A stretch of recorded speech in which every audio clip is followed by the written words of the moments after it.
You know what I mean? Make those adjustments. And the ability to land hard shots so tight. In tight. Crazy. Yes, really tight position. And so accurate. Just inches away from him when he's landing these right hooks.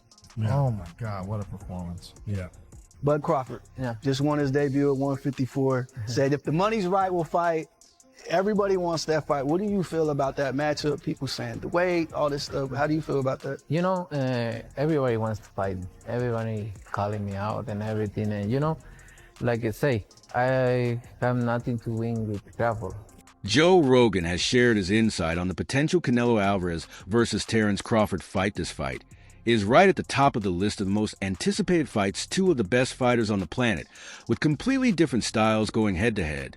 That's the kind of fight fans dream about, and who better to dive into the details of this hypothetical matchup than Joe Rogan, the UFC commentator and combat sports fanatic. Broke down how this fight could play out if you've ever listened. To Rogan talk about fighting, you know, he doesn't just scratch the surface. He digs deep. Rogan said that Canelo is a serious fighter, diving right into what makes the Mexican superstar so special. He's got this insane head movement, brutal body shots, and the kind of power that makes guys rethink their careers. Rogan went on to explain how Canelo's approach in the ring is all about control. He doesn't rush, he breaks guys down piece by piece, and those body shots are career-ending. Rogan believes that if Crawford gets trapped on the inside side, Canelo's going to make him pay, but even Rogan admits that Canelo has some vulnerabilities, especially against slick boxers who know how to stay out of range. When Rogan turned to Crawford, you could hear the admiration in his voice. Rogan said that Crawford is just brilliant. He's one of those fighters who can do it all, fight southpaw, fight orthodox, adjust on the fly. He's like a chess grandmaster there. Crawford can handle the size and power of someone like Canelo. Crawford's been moving up in weight, and he's looked great. But Canelo, he's a tank. It's one thing to outbox Spence, but Canelo's pressure and power are a whole other animal. Everybody keeps bringing up Canelo. I think that's weird, you know, because you'd have to gain, 20 pounds? Yeah. But they say that's the money fight. That's the mega fight. That's the money fight. That's the only thing that makes sense for Terence Crawford. Well, you know what I mean? Catch weight. We can do something at a catch weight. What weight you think? Probably 160 or something. But you said 154 is the highest you want to go. Yeah, 158. When it came to picking a winner, Rogan didn't take the easy way out, but he didn't plant his flag either. He said that it could go either way if they fight at a catchweight. Crawford might have the edge because he won't be carrying too much extra weight. But if it's at super middleweight, that's Canelo's territory, as per Rogan. He added that this is one of those fights where you don't even care who wins, you just want to see two masters of their craft go at. It'd be insane in 2023 Canelo Alvarez in the blockbuster $100 million contract, with PBC, a move anticipated to propel the promotion to new heights of global dominance, spanning 3 high-profile bouts. The agreement concluded with a September 2024 showdown against Edgar Berlanga. While the deal aimed to solidify PBC's standing among the elite boxing organizations, the outcome fell far short of its lofty ambitions, although Canelo cruised through all 3 bouts and secured his $100 million payday. The expected financial windfall for PBC never materialized as carefully chosen opponents Jal Charlo Mongia and Berlanga fell short of generating the explosive pay-per-view numbers required to validate such a hefty investment. Rather than elevating revenue, these matchups underwhelmed in terms of commercial impact. Instead of elevating PBC to international supremacy, Canelo's choices have only deepened its financial loss. Multiple reports indicate that PBC is now burdened with an immense $900 million debt with few, if any, paths toward recovery. As per a recent update from Rick Glazer, Canelo seems unconcerned about intensifying the financial chaos surrounding Al Heyman's PBC boxing matchmaker. Rick Glazer recently turned to X to share his thoughts on the potential clash between Canelo Alvarez and IBF super middleweight champion William Skull. Glazer raised doubts about the financial viability of the matchup, noting Skull's lack of recognition among American fans. He further highlighted that Canelo, hailing from Guadalajara, would expect a hefty guaranteed purse, which when paired with Skull's minimal marketability diminishes the fight's appeal. As a profitable Amazon Prime PPV event, there's talks of Canelo possibly facing IBF World 168-pounds champ William Skull from Germany next on May 3rd. But why would PBC want that no-sell fight for Amazon PPV when Canelo will want his usual big guarantee to fight a guy that the American public has never heard of? He noted on ex-Glazer, said, PBC really cannot afford another expensive battle that doesn't bring in a lot of money, especially in light of its present financial difficulties. This fight makes no financial sense for PBC, and PBC is definitely no longer in position to lose money. This fight would be very foolish for PBC, but this type of buffoonery would be coming from the same PBC that has lost 900+ million over the last 10 years. Some never learned that's boxing the PBC. Way Glazer added in a critical rebuke. For years, whispers of PBC struggles have circulated, ranging from difficulties in securing fresh talent to concerns about financial stability. Despite persistent criticism, Al Haymon, the mastermind behind PBC, has managed to keep the operation afloat. However, veteran boxing analyst Rick Glazer suggests that the clock may be ticking for PBC. He highlights a transformative wave in the sport spearheaded by Saudi royal His Excellency Turki Alek, which could render PBC obsolete. Glazer strongly criticized PBC in a post last year, saying PBC is failing their fighters by keeping them inactive and failing to pay their $900 million debt. Reports indicate that the PBC is grappling with a $900 million debt, prompting a significant reduction in their annual pay-per-view events, previously averaging close to 40 PPVs a year. They have now failed to reach even 10 this year. Industry insider Rick Glazer suggests that staging the Canelo Skull fight might deepen their financial troubles rather than alleviate them. This raises the pressing question, what's their path forward? When Glazer shared the X post, a user queried, love your honesty as always. As for a fight on PBC, who else would you propose besides Crawford? Glazer responded by pointing out that Terence Crawford was the only fighter who, aside from a bout with David Benovitz, could provide both monetary value and competitive excitement. Crawford is the only guy that would mean something besides David Benovitz, and we already know that. Canelo isn't fighting Bennett, he explained. According to Glazer, Canelo has shown little inclination toward fighting David Benovitz. In contrast, Terence Crawford presents an ideal matchup, blending elite talent with commercial appeal. For PBC, a clash between Canelo and Crawford could serve as a much-needed remedy for their financial woes, while delivering the high-stakes spectacle boxing enthusiasts crave. Although it might not entirely eliminate the financial strain on Al Haymon and PBC, such a blockbuster event would significantly bolster their revenue, bringing them closer to the lofty expectations tied to Canelo's. And indeed, Crawford only recently left welterweight for 154 pounds, while Alvarez has fought at 168 pounds since late 2020. He added, oh, he's going to knock him out. When the hell was the last time Canelo knocked somebody out? It's been quite some time since Alvarez delivered a stoppage victory, his last coming against Caleb Plant back in November 2021. Since that triumph, he hasn't managed to knock out top-tier opponents like Dmitry Bivol, who handed him a rare defeat, or an aging 40-year-old Gennady Golovkin. More concerning, however, is his inability to put away fighters considered to be well below his caliber, including John Ryder de Mongia and Edgar Berlanga. Even João Charlo, a natural junior middleweight, managed to go the distance with Canelo despite being thoroughly outclassed by the reigning super middleweight champion. Bradley said, y'all can quit with that, he's going to knock Crawford out. Come on, man, didn't we just see somebody fight a guy who was quote-unquote 50 pounds heavier? Canelo's the same height as Crawford. He's not a natural 168 pounds. Usyk is a great fighter, absolutely.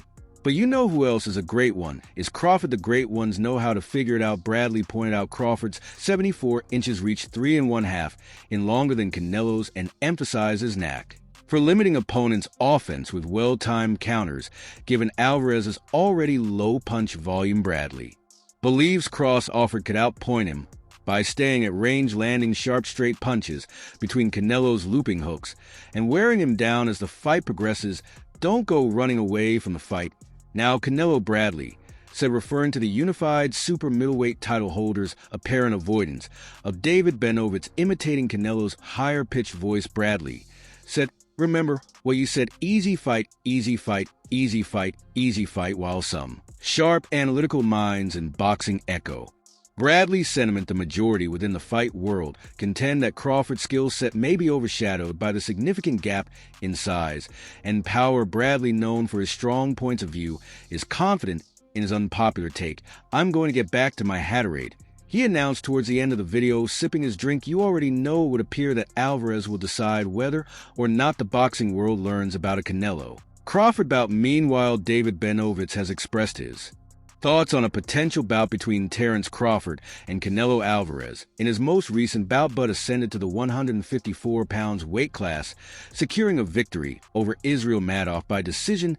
This one earned him the WBO interim super welterweight title. Crawford has an impeccable professional record of 4,100, showcasing his dominance in the ring. Canelo stands as one of the finest fighters of his generation, having recently defeated Edgar Berlanga in a super middleweight showdown. The legendary Mexican champion holds an impressive February 2nd 62 record in his storied career. Benovitz praised Crawford's skills, but expressed skepticism about whether his punching power would carry over to heavier divisions for a showdown with Canelo. Bud would have to step up 2 additional weight classes. In a recent interview, Benovitz said, "To be honest with you, Crawford is one of the best technical fighters I have ever seen. When he went to 154, I'm not saying he had problems, but he looked like he didn't have the power he had at 147, and he'd still have to come up 2 or 3 weight classes." Crawford is a one-of-a-kind fighter, but weight classes must be respected. "I'd give Canelo the edge for most of his career." Benovitz has maintained a weight of 147 pounds. He must therefore considerably. Benovitz is scheduled for February 1st against David Morrell, once the pound-for-pound best in the sport. Roy Jones Jr. now watches from the sidelines as the likes of Terence Crawford and saw Canelo Alvarez fly the flag. Both Crawford and Canelo have claimed titles across 4 weight classes, yet there's a notable 14 pounds difference between them, with Crawford competing at super welterweight and Canelo at super middleweight. Despite this disparity, the lighter Crawford remains determined to pursue the highly anticipated showdown. I've heard Turkey Ali Sheikh say that he sent you an offer, possibly to face Crawford for coming up here. Is that true, or what happened with that? No, I don't have any offer. And look, I'm 100% focused on this fight, and then we'll see. Canelo had previously downplayed the possibility of the fight, but with each new question, he appears more open to the idea if it were to take place. However, many in the boxing world feel that the significant weight difference might be too much for even a fighter of Crawford's caliber to overcome. Does Jones concur? He leans towards Canelo, he told Mill City Boxing, but he did argue that the American should win. He added, "I like Terence, but I'm going to lean towards Canelo with his size early, but if he lets Terence get into the fight, Terence is going to be a problem. And if Terence can deal with the size, Terence will beat him." When asked how he believes Crawford would handle Canelo's power, the former 4-division world champion from Florida called it the $1 million question. He added, "That's what I'm saying. We don't know until we see Terence get it, because we haven't seen him get hit with that power. That's the deciding factor. If you can change Bud's fight plan, you got a chance of beating him. But if you can't hurt him, you can't change his fight plan. And you got problems." Canelo is considering his options for a potential return to the ring in May, with reports suggesting that IBF super middleweight title holder William Skull is a leading contender. On the other hand, Matchroom promoter Eddie Hearn asserts that a showdown between the seasoned former heavyweight titans Anthony Joshua and Tyson Fury stands as the most commercially significant fight in boxing. There's a divide in opinion across the U.S. and the U.K. Many believe the hype surrounding the Fury versus Joshua showdown has faded. Both fighters have underperformed in their recent bouts and failed to secure victories over significant opponents. Even in their prime, American audiences aren't likely to care about a showdown between Joshua and Fury. Even if the fight were offered at an incredibly low PPV price, it's doubtful that us fans would tune in to watch these two face off. The most anticipated showdown in boxing is between Canelo Alvarez and Terence Crawford. However, the likelihood of this fight happening remains uncertain, as Canelo has shown little interest in pursuing it. The Mexican icon would only consider the offer if the payment were astronomical, so high that even Turkey Alsek might hesitate. Alvarez's wealth is so vast that only an extraordinarily large sum could entice him into the ring. There's no bigger fight in generate far more buzz than the predictable Fury Joshua bout. Crawford star could have risen higher had he been more proactive and open to stepping up to middleweight during Jen Golovkin's prime. Had he done so, a fight between them would likely have happened. It's easy to see why Hearn is hyping up a potential showdown between 2-time champion Joshua and former WBC heavyweight champion Fury, as Joshua's promoter Hearn knows it would be a huge event for his Matchroom boxing brand if the fight Comes to fruition, both of them gained notoriety for defeating a faded Vladimir Klitschko near the conclusion of his career, and they continue to feed off of weak competitors. Throughout their careers, moreover, Demetrius Enrad has joined the chorus of those advocating for a showdown between Saul Canelo Alvarez and Terence Crawford. However, Andrade believes that facing Alvarez at 168 pounds, he's a good friend. We reach out to each other. We've been traveling the world through the amateur program. He saw me beat people up. I saw him beat people up. I think the stories could go on. But when it comes to weight empowerment, that is real, he added. Canelo is a big bad wolf, and he can run the whole night eye. Think Crawford has the skills, but when it comes to Saul getting shots and blocking his power shots, Canelo knows how to move too. He has agility, not like a robot. I mean, it's going to be tough. I don't think Crawford can beat Canelo, but I still think he can give him a good fight. And I'll be sitting there fuming for Canelo all day. Andrade characterized a potential Alvarez-Crawford bout as one of the largest that can currently be created in boxing, regardless of his opinion on the result, he said.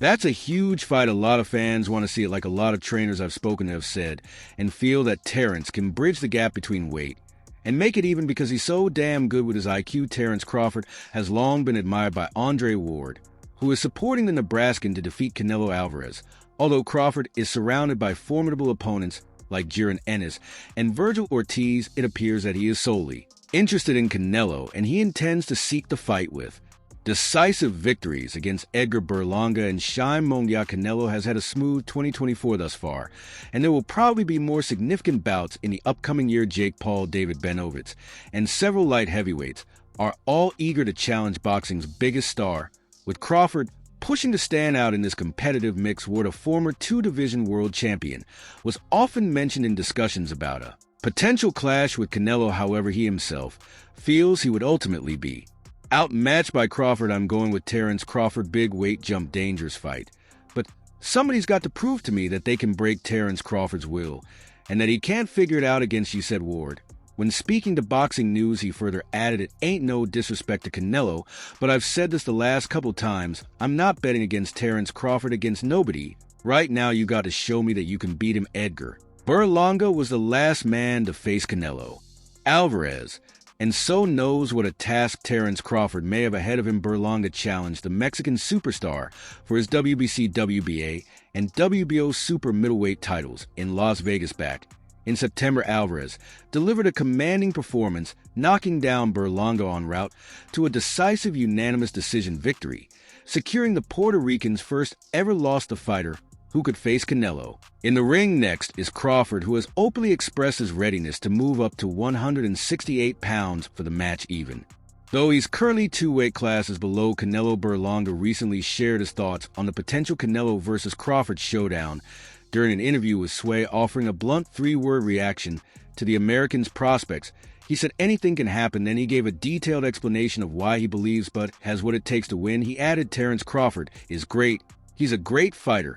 The only thing I see that I favor Canelo is his weight, and that he's bigger. That's the only thing. As far as skill set wise, IQ, I feel like Crawford can match anybody and probably do way better. Crawford is a legend, and like I said, you can't count him out. On the other hand, Ryan Garcia has firmly expressed his stance on the potential showdown between boxing champions Canelo Alvarez and Terence Crawford, offering a perspective that leaves little to question.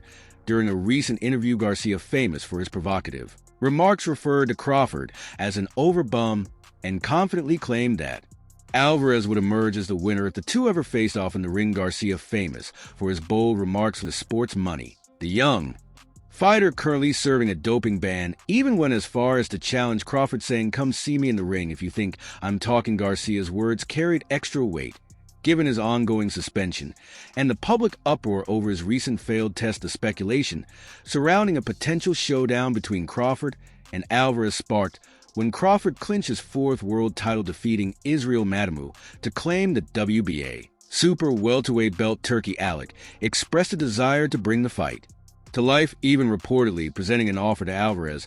However, Alvarez declined the proposal, which caused Adel Schick to lose enthusiasm for the fight. Instead, Alec shifted focus, teasing the possibility of a clash between Crawford and the undefeated American Virgil Ortiz Jr. Although Alec has redirected his attention, the buzz surrounding the potential super fight remains strong. Garcia's remarks about Crawford have ignited debate over whether the anticipated fight would truly meet expectations. He dismissed Crawford's aura skills, asserting that despite his impressive achievements, he falls short of Alvarez's caliber.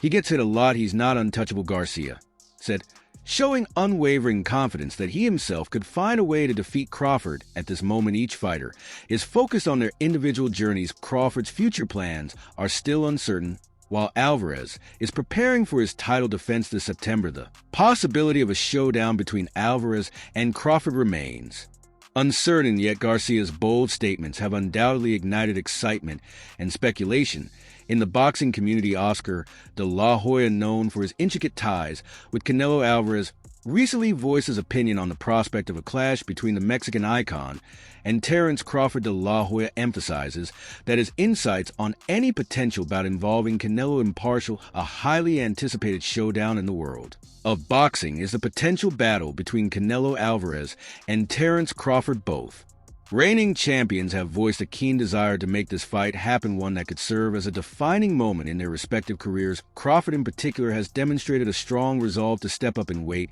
and face Canelo on his own turf, while Canelo has previously dismissed the idea, claiming he wouldn't gain recognition for such a win. He has recently shown a greater willingness to entertain serious offers with both fighters in search of marquee opponents and no major bouts lineup. The likelihood of this fight taking place in 2025 has grown considerably. Oscar de la Hoya holds a strong belief about how a hypothetical clash between Canelo and Crawford would unfold. The former world champion argues that Canelo's superior size and punching power would give him a distinct edge in the fight. De la Hoya told Fight Hub TV at 154 Crawford didn't really look too dangerous up in the ring against a beast. So imagine Canelo being the bigger guy, being a beast. It's almost like a no contest. I mean, come on, when has a smaller good guy ever beaten a good bigger guy? It's never happened in the history of the sport. It's rare. So let us know what you think in the comments below, and don't forget to like,